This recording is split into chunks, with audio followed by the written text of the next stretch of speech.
Every idea starts with a spark.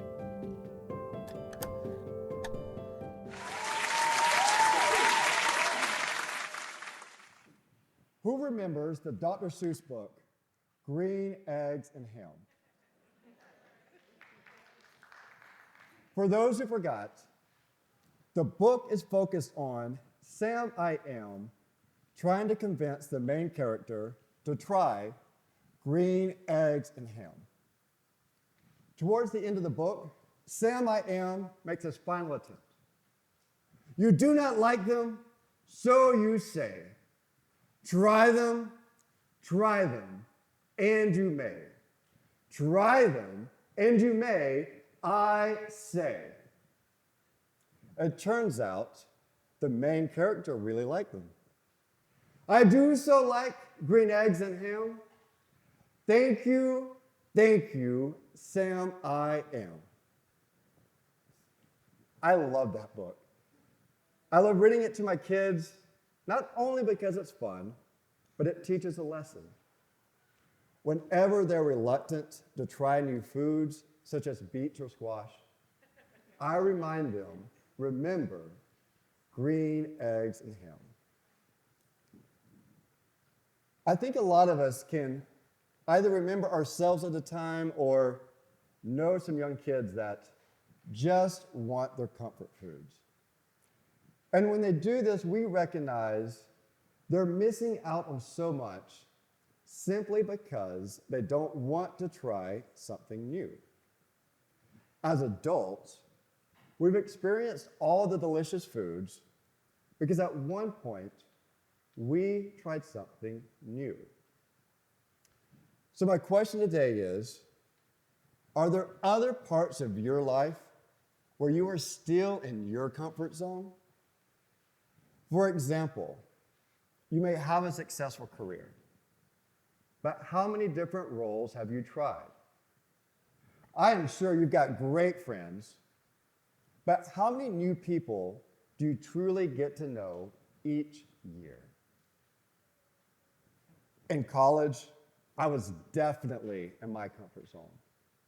I was going to a state school 2 hours from my hometown. My roommates were friends I'd grown up with. I was still dating my high school girlfriend, and I was studying a major that fit very neatly with my strengths. I was very comfortable, but I was naive. My path diverged from comfort at a seemingly temporary event, but it turned out to be a catalyst for a new path.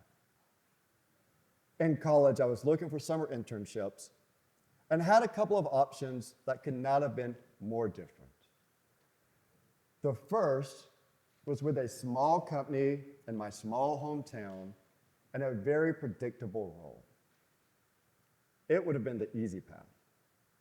I could have just moved back home with my parents for 3 months, spent the summer hanging out with friends and my girlfriend, and if the internship went well and they offered me a full-time job, an easy transition back to my hometown after graduation. The other option was anything but comfortable for me.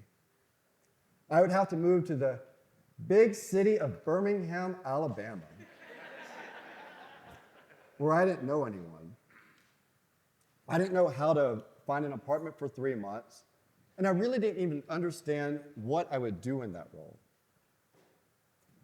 But it was a better option for my career, as it was with a very respected consulting firm. I was torn. On one hand, I liked the idea of a successful career, but it was much more comfortable to move back home for the summer. After some guidance and advice, I reluctantly took the Birmingham consulting offer, but I promised myself I could always move back home in the future. That internship that was just supposed to affect 3 months of my life turned out to be a catalyst for a new trajectory in my growth. That experience taught me 3 lessons about discomfort and I want to walk through those 3 lessons with you. Lesson number 1, discomfort builds confidence. Going back to that experience, I quickly learned that I could move to a city and make friends. I get that sounds obvious, but when you've spent your entire life in a small town where you already know everyone, it's intimidating. I quickly went from figuring I'd go the entire summer without a single friend to thriving in new social circles. Back then, I was studying engineering because I loved the predictability of it. I learned that I can deal with ambiguous problems, and I'm good at working with people. I didn't need to sit in front of a computer all day writing software code. I also learned that when I was surrounded by these incredibly capable people, it didn't diminish my value. It raised my standards and pushed me to try harder. And yes, that decision resulted in uncomfortable conversations. It wasn't easy to tell my family, my friends, and my girlfriend that I was choosing the internship that would take me away for the entire summer. It was awkward. I felt a little guilty. But I got through it, and in the end, they all wanted what was best for me. Upon graduation, I leaned into those insights. I joined that same consulting firm where I could tackle big problems. I didn't hesitate to move to Atlanta, where I didn't know anyone. And I continued moving to other cities, including my current one, where I initially didn't know anyone. I continued going for stretch roles where I initially lacked experience, but could quickly add value. Also from that experience, I gained the courage to have difficult conversations, the kind that are uncomfortable but necessary. I can promise you, anyone who's been successful in this life has had their fair share of uncomfortable conversations. It's not just a part of growth, it's an essential skill. And these days, I've got the confidence to take on just about anything because I've got a track record of jumping into discomfort and thriving. As my confidence grew, something else happened. New windows of opportunity opened up. That leads to lesson number 2. Discomfort expands opportunities. Now, obviously, surrounding myself with successful people was going to open up more opportunities than moving back home where I already knew everyone. What I didn't understand at the time was how opportunity works. It doesn't arrive all at once, it builds.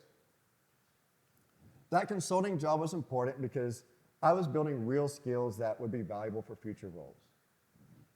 At the same time, I was exposed to people who thought bigger and aimed higher. Being taught by them, challenged by them, compared to them, opened my eyes to what was possible. Until then, business school wasn't on my radar because I didn't know people who did that. Once my perspective changed, it was just one more step and one more catalyst.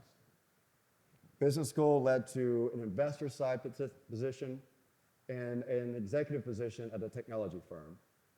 That executive role then opened doors for nonprofit and civic leadership, such as board chair roles and city council. And none of that was mapped out. It's just each opportunity enabled another opportunity. And it's not about the title or credentials, it's about the perspective you gain from those experiences. Public speaking, high visibility decisions, servant leadership. Those are experiences you may not gain on a traditional business path, but they make me a far more effective executive. Looking back, the snowball pattern's clear. Each opportunity created more opportunities. Confidence and opportunities are great for a career, but the discomfort gave me something else that was even more valuable. It taught me about myself, which leads to lesson number 3. Discomfort reveals who you are. Back in college, I assumed I was a small town guy because that was all I knew, and all my friends had the same experience. I'd never flown on a plane, never even thought about living in a city, and I thought I'd be content with that lifestyle. I was wrong. It turned out I love the energy of a city, and I love the excitement of meeting people from different backgrounds and cultures. I love the travel and perspective so much that I continue moving to even bigger cities, explored the US, and traveled to 35 other countries. It also turns out that just because I was good at writing software code, didn't mean that was the best path for me. It turns out what I really enjoy is working with people to create change. And once I understood that about myself, I could make decisions that better aligned with my goals. These days, I cannot imagine what life would be like had I taken that comfortable path. When you look back at all those decisions, none of them seemed monumental at the time. None of them were Hollywood-style breaking points. They were small steps. The key is that they were brave steps into the unknown and uncomfortable. I am absolutely positive that without discomfort, I wouldn't be as successful as I am today. I would not be on the same exciting trajectory that I am, and I would not be nearly as fulfilled as I am today.